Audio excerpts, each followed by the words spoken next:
ନମସ୍କାର ବନ୍ଧୁମାନେ ଅଚାନକ ଭାବରେ ଗ୍ରହମାନଙ୍କ ଗୋଚରରେ ବଡ଼ ପରିବର୍ତ୍ତନ ହେବାକୁ ଯାଉଅଛି, ଯାହାର ସିଧା ପ୍ରଭାବ ସମସ୍ତ 12ଗୋଟି ରାଶିରେ ପଡ଼ିଲେ ମଧ୍ୟ 3ଗୋଟି ରାଶି ଏମିତି ଅଛନ୍ତି ଯେଉଁମାନଙ୍କର ଭାଗ୍ୟ ଅଚାନକ ଭାବରେ ଚମକିବାକୁ ଯାଉଅଛି।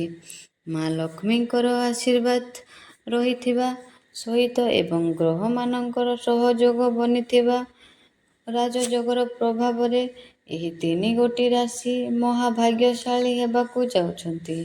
ଏମାନଙ୍କର କୁଣ୍ଡଳୀରେ ଗ୍ରହମାନଙ୍କର ସ୍ଥିତି ମଜବୁତ ରହିବ ଏବଂ ମା ଲକ୍ଷ୍ମୀଙ୍କର ଆଶୀର୍ବାଦରୁ ଧନର ବର୍ଷା ହେବ, କାରଣ ଗ୍ରହମାନଙ୍କ ଭିତରେ ଲକ୍ଷ୍ମୀ ନାରାୟଣଙ୍କର ରାଜଯୋଗ ନିର୍ମାଣ ହେବାକୁ ଯାଉଅଛି, ଯାହାର ସିଧା ପ୍ରଭାବ ଏହି 3ଗୋଟି ରାଶି ଉପରେ ପଡ଼ିବାକୁ ଯାଉଅଛି। ଏମାନଙ୍କ ପାଇଁ ହାତୀ ଢାଳିବ ସୁନାର କଳସ।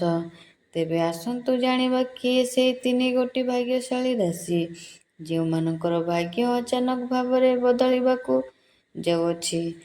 ଏହା ପୂର୍ବରୁ ଯଦି ଆପଣମାନେ ବି ମା ଲକ୍ଷ୍ମୀଙ୍କୁ ସଚ୍ଚା ହୃଦୟରେ ଭକ୍ତି କରୁଥାନ୍ତି, ବିଶ୍ୱାସ କରୁଥାନ୍ତି, ତେବେ ଏହି ଭିଡ଼ିଓଟିକୁ ଲାଇକ୍ କରି କମେଣ୍ଟ ବକ୍ସରେ ଜୟ ମା ଲକ୍ଷ୍ମୀ, ଜୟ ଶ୍ରୀ ଗଣେଶ ଅବଶ୍ୟ ଲେଖିଦିଅନ୍ତୁ।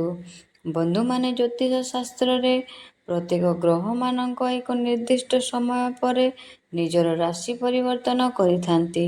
ସେହି କ୍ରମରେ ବର୍ତ୍ତମାନ କର୍କଟ ରାଶିରେ ବୁଧ ଗ୍ରହଙ୍କର ଉପସ୍ଥିତି ଥିବାବେଳେ ବର୍ତ୍ତମାନ ସେହି ରାଶିରେ ଶୁକ୍ରଙ୍କର ଚଳନ ହେଉଅଛି ଏବଂ ଏହି ଯୋଗ ସମ୍ବନ୍ଧ ହେତୁ ସେହି ରାଶିରେ ଲକ୍ଷ୍ମୀନାରାୟଣଙ୍କ ରାଜଯୋଗର ସୃଷ୍ଟି ହେଉଅଛି, ଯାହାର ପ୍ରଭାବ ଅତ୍ୟନ୍ତ ଶୁଭ ହୋଇଥାଏ ଏବଂ ଲକ୍ଷ୍ମୀନାରାୟଣଙ୍କ ରାଜଯୋଗ ଯେଉଁ ରାଶି କୁଣ୍ଡଳୀ ଉପରେ ପଡ଼ିଥାଏ ସେମାନଙ୍କର ଭାଗ୍ୟ ଅଚାନକ ଭାବରେ ଚମକିଥାଏ।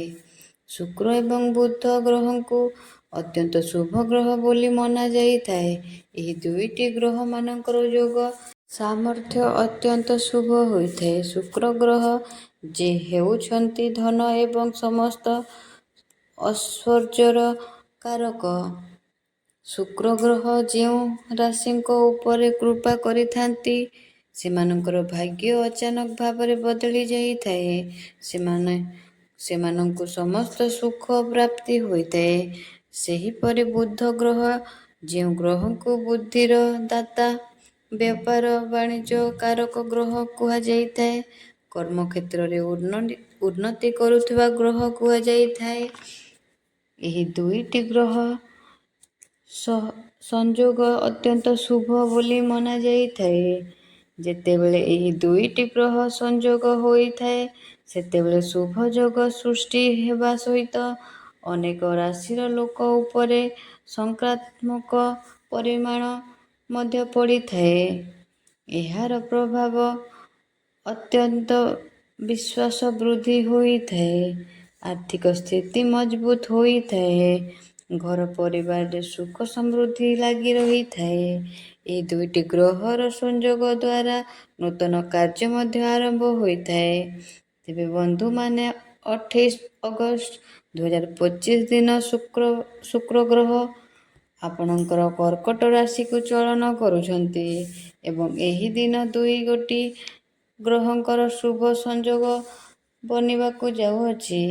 ଏହି 3ଗୋଟି ରାଶି ବ୍ୟକ୍ତି ବିଶେଷମାନେ ଜୀବନରେ ହେବା ଧନର ବର୍ଷା। ଏମାନଙ୍କୁ ସମସ୍ତ ସୁଖ ପ୍ରାପ୍ତି ହେବ। ଏମାନେ ପ୍ରତ୍ୟେକ କାର୍ଯ୍ୟରେ ସଫଳତା ହାସଲ। ସେଥିପାଇଁ ଆପଣମାନେ ଭିଡ଼ିଓଟିକୁ ଶେଷ ପର୍ଯ୍ୟନ୍ତ ଦେଖନ୍ତୁ ଏବଂ କମେଣ୍ଟ ବକ୍ସରେ ଆପଣଙ୍କର ରାଶିକୁ ଜମା ବି ଲେଖିବାକୁ ଭୁଲିବେନି। ତେବେ ପ୍ରଥମ ଭାଗ୍ୟଶାଳୀ ରାଶିଟି ହେଉଛି ତୁଳା ରାଶି। ତୁଳା ରାଶିର ବ୍ୟକ୍ତି ବିଶେଷମାନଙ୍କ ପାଇଁ ସମୟ ଅତ୍ୟନ୍ତ ଶୁଭ ହେବାକୁ ଯାଉଅଛି ଏବଂ ସମୟରେ ସୃଷ୍ଟି ହେବାର ବୁଧ ଏବଂ ଶୁକ୍ରଙ୍କ ଦ୍ୱାରା ମହାଲକ୍ଷ୍ମୀଙ୍କ ରାଜଯୋଗ ଆପଣଙ୍କର ଦଶମ ଭାବ ମାନେ କର୍ମ ଭାବକୁ ସୃଷ୍ଟି ହୋଇଅଛି, ଯାହାର ପ୍ରଭାବ ଆପଣଙ୍କ ଭାଗ୍ୟ ଉଦୟ ହେବାକୁ ଯାଉଅଛି।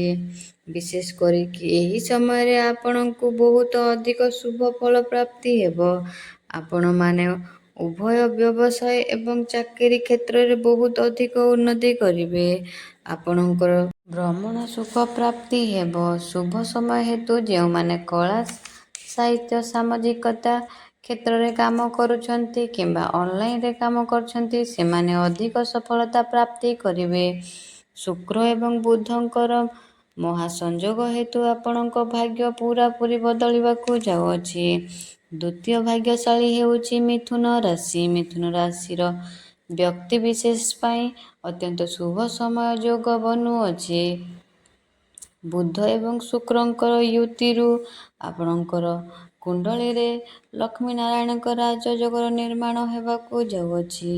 ଏହି ସମୟରେ ଆପଣମାନେ କର୍ମକ୍ଷେତ୍ରରେ ଅଗ୍ରଗତି କରିବା ସହିତ ବହୁତ ଭଲ ଅର୍ଥ ଲାଭ ମଧ୍ୟ କରିବେ ଏବଂ ଭୌତିକ ସୁଖ ମଧ୍ୟ ପ୍ରାପ୍ତି ହେବ। ଏହି ସମୟରେ ଆପଣମାନଙ୍କୁ ଅଚାନକ ଭାବରେ ବହୁତ ଅର୍ଥ ଲାଭ ହେବାର ମଧ୍ୟ ଯୋଗ ପ୍ରାପ୍ତି ହେବ।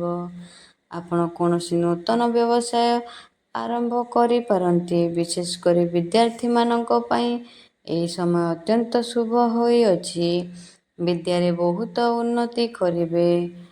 ପରିବାରରେ ସୁଖ ଲାଗି ରହିବ। ମୋଟାମୋଟି ଦେଖିବାକୁ ଗଲେ ବୁଧ ଶୁକ୍ରଙ୍କର ରାଜଯୋଗ ଆପଣଙ୍କ ଭାଗ୍ୟ ବଦଳିବାକୁ ଯାଉଅଛି। ଶେଷ ଭାଗ୍ୟଶାଳୀ ରାଶି ହେଉଛି ମୀନ ରାଶି। ମୀନ ରାଶିର ବ୍ୟକ୍ତିବିଶେଷମାନଙ୍କ ପାଇଁ ଏହି ରାଜଯୋଗ ପ୍ରଭାବରୁ ଏମାନଙ୍କର ଭାଗ୍ୟ ବଦଳିବା ପାଇଁ ଯାଉଅଛି। ଶୁକ୍ର ଏବଂ ବୁଧଙ୍କର ରାଜଯୋଗ ସମ୍ବନ୍ଧ ହେତୁ ଲକ୍ଷ୍ମୀନାରାୟଣଙ୍କ ରାଜଯୋଗ ପ୍ରଭାବ ଆପଣଙ୍କ ସମସ୍ତ କ୍ଷେତ୍ରରେ ଉନ୍ନତି ଦେଖିବାକୁ ମିଳିବ। ବିଶେଷ କରିକି ଏହି ସମୟ ମଧ୍ୟରେ ଆପଣଙ୍କର ଆର୍ଥିକ ସ୍ଥିତିରେ ସୁଧାର ଆସିବ। ସମସ୍ତ ଧନ ଜନିତ ସମସ୍ୟା ଦୂର ହେବ। ଏହି ସମୟରେ ସୁଖ ସମୃଦ୍ଧି ପ୍ରାପ୍ତି ହେବ। ଶୁଭ ସମୟ ହେତୁ ବନ୍ଧୁମାନେ ଆପଣଙ୍କ ଜୀବନରେ କୌଣସି ଦୂର ଯାତ୍ରା କରିବାର ମଧ୍ୟ ଯୋଗ ବନୁଅଛି। ଶିକ୍ଷା କ୍ଷେତ୍ରରେ ଉନ୍ନତି କରିବା ସହିତ ସମସ୍ତ ଚାକିରି ପରୀକ୍ଷା ଆପଣ ଉନ୍ନତି କରିବେ। ଯେଉଁମାନେ ଚାକିରି କରୁଛନ୍ତି ସେମାନଙ୍କର ପ୍ରମୋଶନ ହୋଇପାରେ ଏବଂ ଦୀର୍ଘ ଦିନ ଧରି ଯେଉଁମାନଙ୍କର ଚାକିରି ଅପେକ୍ଷାରେ ଅଛନ୍ତି ତାଙ୍କୁ ଚାକିରି ମିଳିବାର ଯୋଗ ବନୁଅଛି। ଏହି ମହାଯୋଗର ପ୍ରଭାବରେ ଆପଣଙ୍କର ଭାଗ୍ୟ ବଦଳିବାକୁ ଯାଉଅଛି। ଆପଣଙ୍କର ଏହି ରାଶି ହୋଇଥିଲେ ତଳେ ଥିବା କମେଣ୍ଟ ବକ୍ସରେ ଜୟ ମା ଲକ୍ଷ୍ମୀ, ଜୟ ଶ୍ରୀ ଗଣେଶ ଅବଶ୍ୟ ଲେଖିଦିଅନ୍ତୁ ଏବଂ ଚ୍ୟାନେଲଟିକୁ ସବସ୍କ୍ରାଇବ୍ ମଧ୍ୟ କରିଦିଅନ୍ତୁ। ଧନ୍ୟବାଦ।